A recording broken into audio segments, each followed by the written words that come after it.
کو میکنی؟ من در تلویزیون کار میزنم. خیلی بیشی همونجا کو سر میکنی بیشی. همینجا بشینم. اخبار گفت. پول تو اینمونم. السلام علیکم تماشاگران عزتمند. اینک برنامه تلویزیون اخبار است رئیس فیلم توسط به شما میستر کلی. هفته سپیشل در شهر دوشنبه در چشمون کرده در نزدیکی این دوز رو دستگیر کردن.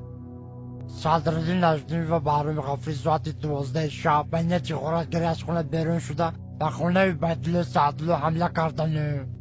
عبیدالله سعدالله در حالت مست خواب بوده. از کاسه عبیدالله سعدالله 180 درم، از درون شیفانیر عبیدالله سعدالله چیزهای قیمت بها، توفیل میکا، دو پرکالو، دو پچکه چای، دو پرنسکی و دو ترکانی خونه را زیر کرده گریختند. از این کارها سردار گروه میلیسیا حسن چیلا خبر شده با کارگردان کربسه جمهوری تاجیکستان خبر داده. کارگردان کربسه جمهوری تاجیکستان دولتمند خال کرکیبک برده قاسم از این کارها خبر شده. هرچین غارتگرها را دستگیر کرده و درون کاخ برباد بردن. صدراعظم نجمی و بهرام غفوری به درون کاخ برباد برده. صدراعظم نجمیدین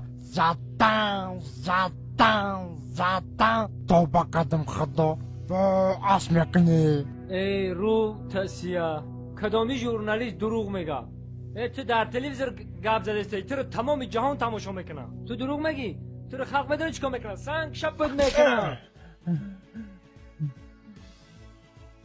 نخود ژورنالیست دروغ بگه. چه دارو بزنی؟